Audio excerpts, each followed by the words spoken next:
What's going on, everyone? Anthony here with HD Toys, and welcome back to another video. And in today's video, we are reviewing the Power Rangers Lightning Collection Mighty Morphin Pudgy Pig. Now, I'm not sure if they're still considering this the monster line, or if it's just moved to like a generic deluxe title.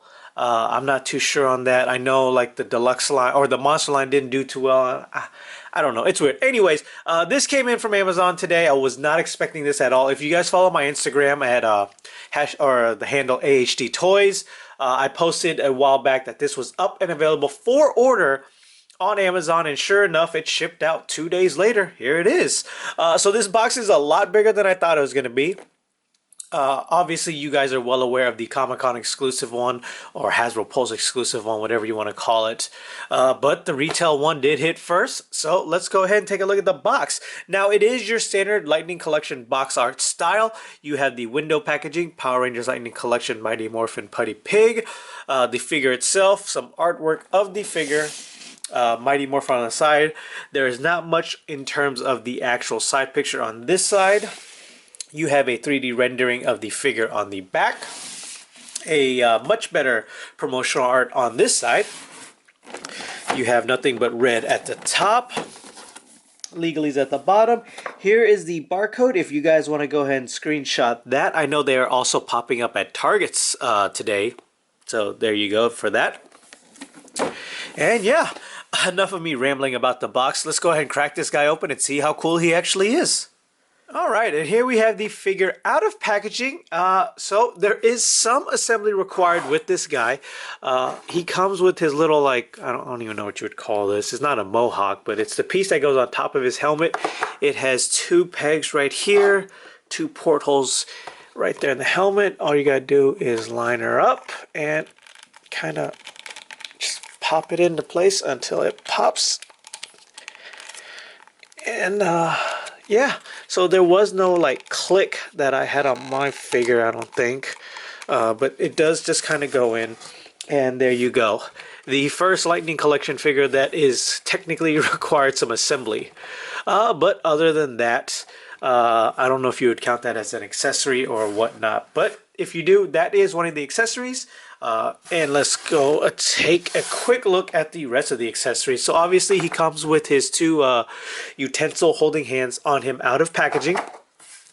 Then he comes with just kind of like a more open palm hoof. I don't know what you would call these on a pig, but he comes with the more open one right there, and then he comes with a fisted one right here.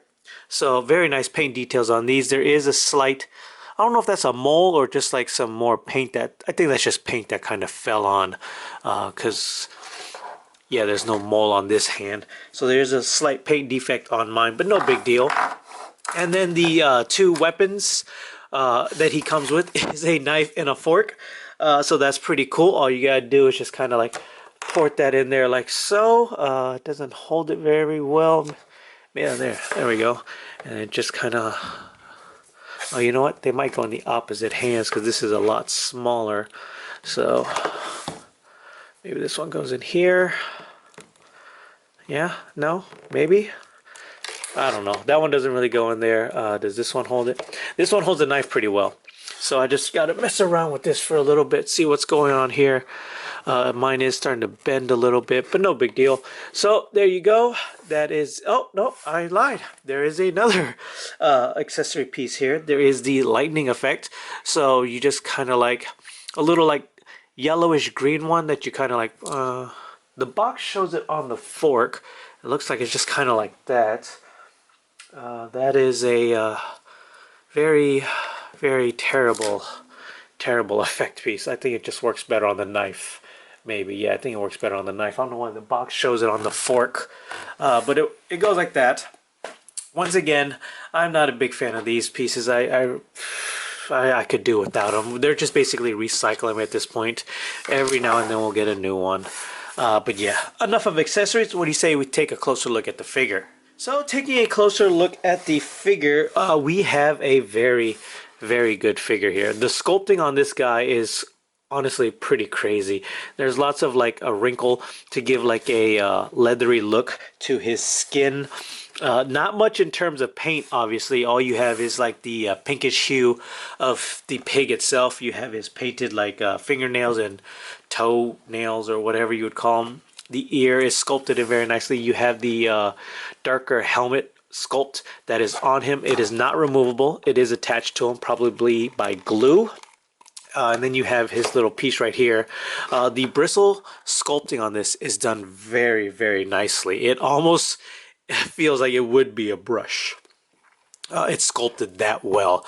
All the individual lines right here on the side, going right here down the back of the mohawk itself. I'm just going to call it a mohawk. Then you have all the textures right here. It's done very, very nicely. You have his teeth sculpted in right here. You have the top one right there, the bottom one over here. Same thing on the adjacent side. His eyes are basically just painted black. It has some nice shadowing paint going on in his nostrils. But other than that, there isn't much paint. So basically the black, the white, and the browns are all you're going to get for paint applications on this figure. But the sculpting on him is done phenomenal. You even have his little tail right here in the back. The same like leathery detailing goes down all the way on the back, all around his body, wherever the pig skin is. This is a great figure, honestly. Well worth the $30 price point, I think. And I know a lot of people are probably waiting for this to eventually go on sale, like the other two monster did.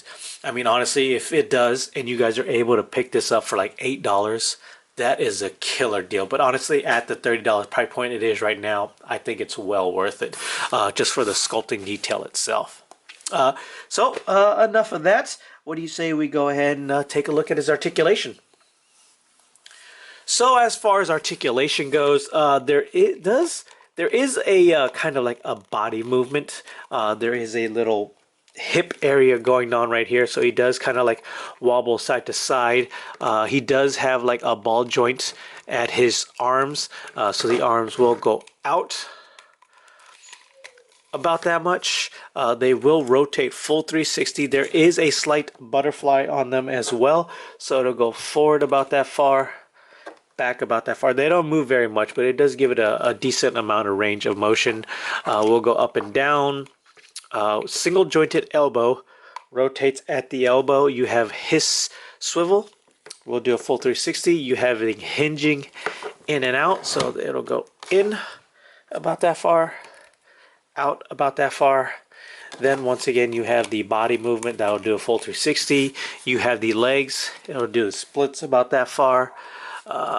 Kick out, not very far. The head, body, whatever you want to call it, prevents it from going very far. Kicks back a good amount. Upper thigh swivel, we'll do a full 360. Double jointed knees. I do wish that this was pinless. I think this figure would have been really, really good if the knees were just pinless. It would just give it that more flowing effect of it being a costume, I feel like, seeing as how, you know, there's a lot of sculpting going on. But that's just a minor nitpick. You have the wrist, or not the wrist, the ankle rockers that Hasbro is known for, left, right.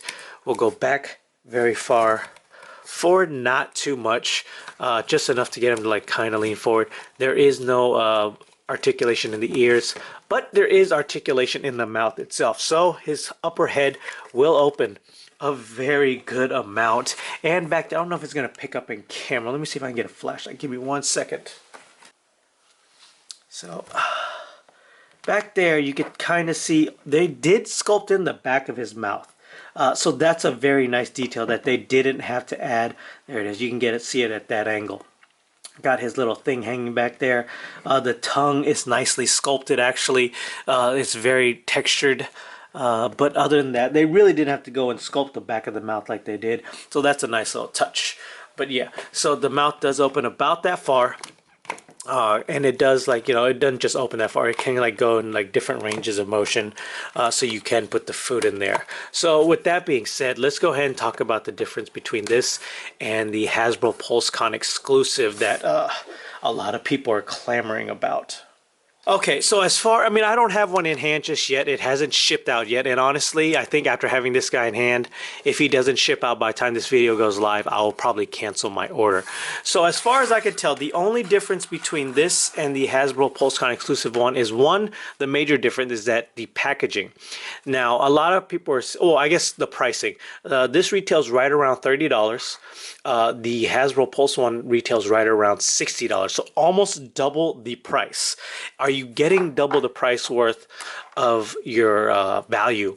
So as far as figure goes, you get the exact same figure, exact same paint details as I'm aware of. You have these two hand accessories, or four technically. You'll have the same lightning effect. You'll have the same fork and knife. The only other accessories that it comes with is three tiny food accessories. I think it's like a pie, a plate of nachos, and I think a tiny taco, which I have from a Deadpool anyway. So if I really wanted to like have him with a taco, I have one. Is that really worth the extra $30 for three food accessories? A pie, a plate of nachos, and a taco. And I know people are saying, oh, it comes in a lunchbox display. Now, I'm not 100% sure, but I don't think that is a legit lunchbox. It is just cardboard shaped like a lunchbox. Like, I don't think you can actually use that as a legit lunchbox. I could be wrong. Nobody here in the US has one yet for me to compare. So you're just basically paying for the extra cardboard. And for me, unless you're a completist, I don't think it's worth it.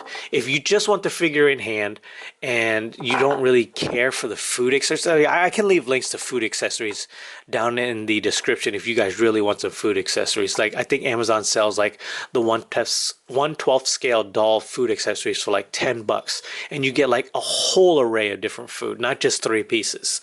Oh, and it comes with that backdrop of it being in the juice bar for like photography, but the problem is in the backdrop it has like a logo of the Mighty Morphin Power Rangers in the top corner, so that takes away from the whole toy photography anyway, so it makes no sense. They should have just left that like branding off, so you really can't even use it for like photography. You can use it for like a backdrop display, but not worth the $30, extra $30 in my opinion. So if you're asking me which one you should get, honestly, I say retail. Don't even bother with the Hasbro PulseCon exclusive one. It's not worth it in my opinion. Unless you're a completist, obviously you're going to get it. You're not going to cancel your order like I'm going to. But for me, the three extra food accessories just not worth the extra $30. I am perfectly happy with this figure right here. Plus the box goes with the rest of my box collection. I wouldn't know what I would do with a cardboard lunchbox anyways. So yeah, enough of that. Let's go ahead and get into some size comparisons. And for the first size comparisons, we'll go ahead and compare him to some monsters. So here we have him next to a standard regular release Goldar. So that is about the normal 6-inch scale line of the Monster Goldar right there. And then we have him next to the Monster line King Sphinx. Now, a lot of people are complaining that the Monster line is a tad bit bigger than they should be. They aren't screen accurate size. Personally, I like them being bigger. I'm actually kind of mad that Goldar isn't a bigger figure. I don't get, I mean, it is a little weird. But anyways, I prefer the monsters being bigger. It makes more sense to me personally. You want your big bads to be big bads, in my opinion. So I'm perfectly happy with them being slightly bigger. It looks like this guy's pretty much screen accurate because he is a bit of a shorter figure. But yeah, there you go. There are these guys. Alright, and here we have him next to some Ranger figures, the Mighty Morphin Red and the Mighty Morphin Yellow. So as you can see here, they scale, in my opinion, very nicely. You have a monster that is bigger, that would require superheroes to fight them. Overall, this is how they compare, so he'll look great in your Mighty Morphin display. Final thoughts on the figure. Is he a smash? Is he a pass?